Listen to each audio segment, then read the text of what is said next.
नमस्कार, भारत लाइव देख रहे हैं आप। जीतन राम मांझी का महागठबंधन में अब कोई औचित्य नहीं है। जीतन राम मांझी ने अपने आप को महागठबंधन से स्वतंत्र कर लिया है।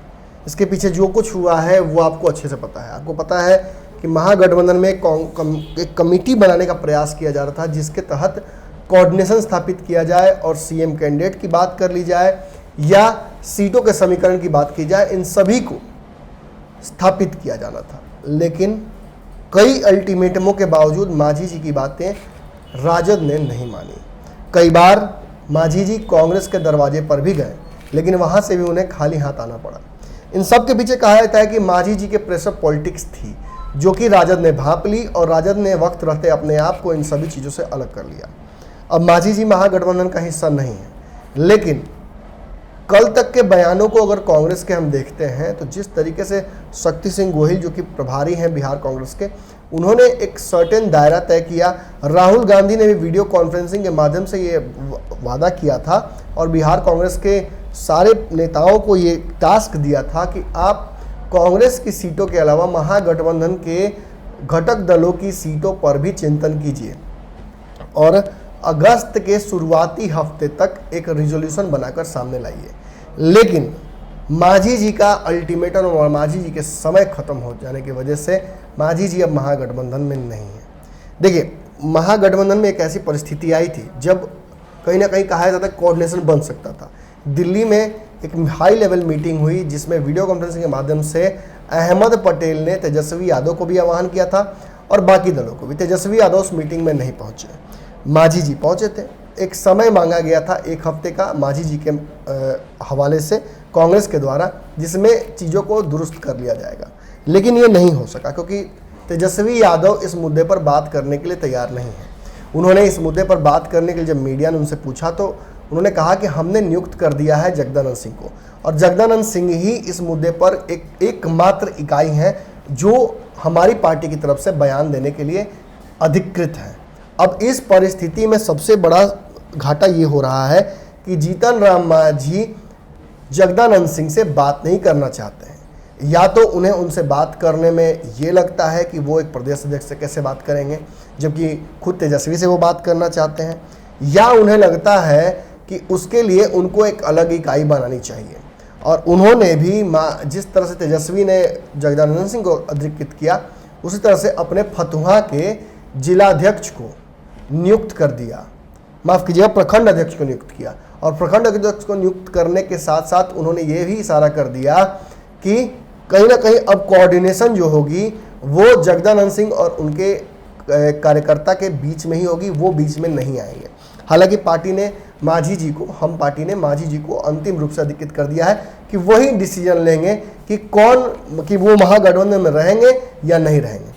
अब बड़ी खबर यह है कि 2 दिनों पहले हमने आपको बताया था कि जहां एक तरफ जीतन राम मांझी और मुकेश सहनी और उपेंद्र कुशवाहा तीनों का एक साथ कहीं ना कहीं नाम लिया जा रहा था, जो मांग कर रहे थे कि कोऑर्डिनेशन कमेटी बने। लेकिन वक्त रहते सबसे पहले मुकेश सहनी को यह एहसास हुआ कि ये जो मांग हो रही है, ये मांग के बजाय एक प्रेशर पॉलिटिक्स और प्रेशर टैक्टिक्स बनती जा रही है, जो कि मांझी जी उपयोग करना चाहते हैं राजद को दबाने के लिए। और उन्होंने अपने आप को इससे अलग कर लिया। उन्होंने अपनी आस्था लालू यादव में दिखाई और ये भी कहा कि महागठबंधन को मजबूत रखने के लिए वो महागठबंधन का हिस्सा बने रहेंगे, चाहे राजद भी रहे ना रहे। ऐसी परिस्थिति में सारे विवादों से अपने आप को अलग कर लेते हैं। ऐसा ही रालोसपा ने भी किया। रालोसपा अंतिम समय तक मांझी जी के साथ रही।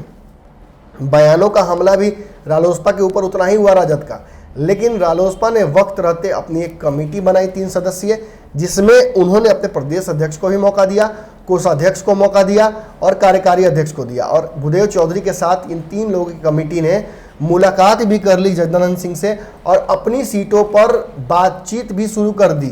अब यहाँ एक बड़ा कांड हो जाता है।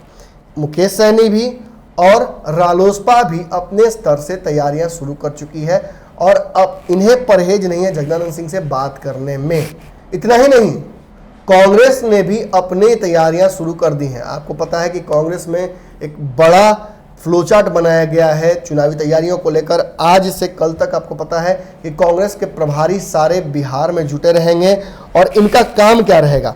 इनका काम रहेगा कांग्रेस के लिए बिहार में रास्ते बनाना, उन सीटों को अधिकृत करना, चिन्हित करना जिनसे कांग्रेस चुनाव लड़ना चाहती है, और उन्हीं सीटों को जगदानंद सिंह के साथ डिस्कस करना ताकि एक रास्ता बीच का निकल सके। लेकिन यहाँ एक बड़ा कांड हो जा रहा है। मांझी जी छोड़कर सभी आपस में समन्वय करने लगे हैं। कमेटी बनी नहीं है, लेकिन सभी ने अपनी बातें एक दूसरे से रखना और बातें करना शुरू कर दिया है। लेकिन मांझी जी फंस गए हैं। मांझी जी के प्रखंड अध्यक्ष को ना अब तक न्योता मिला है, ना उनकी कोई बातचीत किसी से हुई है, और इसी कारण से कहीं ना कहीं मांझी जी फंस जा रहे हैं। सभी अपनी बातें कर पा रहे हैं, लेकिन मांझी जी की बात नहीं पहुंच पा रही है महागठबंधन के किसी भी दल तक। अगर बात करें मांझी जी के ऑप्शंस की, तो मांझी जी के अल्टीमेटमों का भी अल्टीमेटम खत्म हो चुका है। उनके पास सारे रास्ते खुले हुए, वो चाहे तो भाजपा या जदयू के साथ जा सकते हैं, लेकिन अब तक उन्होंने इस पर डिसीजन नहीं लिया है। ये कहीं ना कहीं दो चीज़ें साबित करता है। एक, या तो उन्हें लगता है कि उनका महागठबंधन में रहने से ही उनको फ़ायदा है, या दूसरा कहीं ना कहीं उन्हें जदयू और भाजपा की तरफ से उस सम्मान के साथ वेलकम नहीं किया जा रहा है जैसा वो चाहते हैं, यानी कि उस तरह के उनको ऑफर नहीं मिल रहे हैं जैसा कि वो चाहते हैं। यानी दोनों परिस्थितियों में घाटा कहीं ना कहीं मांझी जी का ही है। ऐसे में मांझी जी ने एक नया पैंतरा खेल दिया है बिहार की राजनीति में। उन्होंने अब एक नया अल्टीमेटम दिया है। 10 तारीख तक का उन्होंने अल्टीमेटम दे दिया है, मगर ये अल्टीमेटम राजद को नहीं है बल्कि कांग्रेस को है। उन्होंने कांग्रेस, जो कि पहले भी इन दोनों दलों के बीच में समन्वय बनाने का काम कर रही थी और जिसने वादा भी किया था वीडियो कॉन्फ्रेंसिंग के माध्यम से अहमद पटेल के कि वो कोऑर्डिनेशन कर पाएगी, अब 10 तारीख तक का, उन्होंने 10 जुलाई तक का ऑप्शन दिया है अंतिम, कि कांग्रेस चाहे तो इस बीच में फैसला ले सकती है। मांझी जी कहते हैं कि चुनाव जैसे ही नज़दीक आते हैं वैसे ही महागठबंधन में दरार बढ़ने लगती है। सीएम के चेहरे को लेकर भी बात करना नहीं चाहते हैं राजद के लोग, और ये समस्याएं बढ़ा देता है। ऐसे में 10 तारीख तक का ये अंतिम जो समय दिया गया है कि वो अपनी बातें कांग्रेस रखे राजद के पास और समन्वय बनाने का प्रयास करे, या तो कमेटी बन जाए या मांझी जी के वकालत कोई करे, कांग्रेस करे, और उनको जितनी सीटें चाहिए उसके लिए उनसे बातचीत का एक रास्ता निकाला जाए।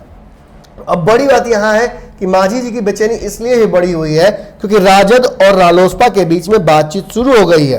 अब आपको बता दें कि कल कांग्रेस की भी एक बड़ी महत्वपूर्ण बैठक हो गई है। आपको पता है कि आज बिहार में कांग्रेस के प्रभारी शक्ति सिंह गोहिल मौजूद हैं, वो कल भी रहेंगे। कल इलेक्शन कमेटी की कांग्रेस की एक बड़ी बैठक होने जा रही है जिसमें सीटों को लेकर और सीएम कैंडिडेट को लेकर बड़ा एक चर्चा होने वाला है। इसमें शक्ति सिंह गोहिल के अलावा वीरेंद्र राठौर भी मौजूद रहेंगे और इन दोनों के साथ बैठकर एक समीकरण बनाने का प्रयास किया जाएगा। प्रदेश कमेटी, प्रदेश के अध्यक्ष, कार्यकारी अध्यक्ष और जितने भी पदाधिकारी हैं इनके साथ बैठकर एक फाइनल समीकरण बनाया जाएगा जिसे राजद के समक्ष रखा जाएगा और राजद से उस पर सहमति बनाई जाएगी।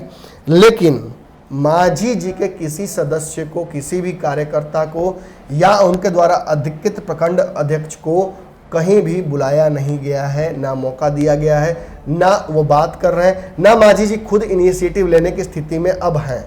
अब ऐसी परिस्थिति में मांझी जी चारों तरफ से घिर गए हैं और बेचैनी अगर कहें तो रालोसपा और राजद के बीच में जो बातचीत होने लगी है, और पहले ही मुकेश सहनी उस तरफ जा चुके हैं, अब मांझी अकेले पड़ चुके हैं। मांझी जी अगर एनडीए में जाना चाहते हैं तो अब तक जा सकते थे, मगर वो नहीं जा रहे हैं। इसका मतलब है कि वो इस परिस्थिति को सुधारना चाहते हैं और इसके लिए उन्होंने अंतिम 10 तारीख तक का समय दिया है। फिर उन्होंने कहा है कि 11 तारीख को वो महागठबंधन से अलग होकर किसी और समीकरण का हिस्सा बन सकते हैं। अगली खबर में फिर आपसे मुलाकात होगी, तब तक के लिए दीजिए इजाजत। धन्यवाद। बढ़ाएं अपना कदम सक्सेस की ओर शिखर करियर इंस्टीट्यूट के साथ। शिखर करियर इंस्टीट्यूट पूर्वी भारत में एकमात्र कोचिंग संस्थान जो एक्सक्लूसिवली है मेडिकल एंट्रेंस एग्जाम के लिए।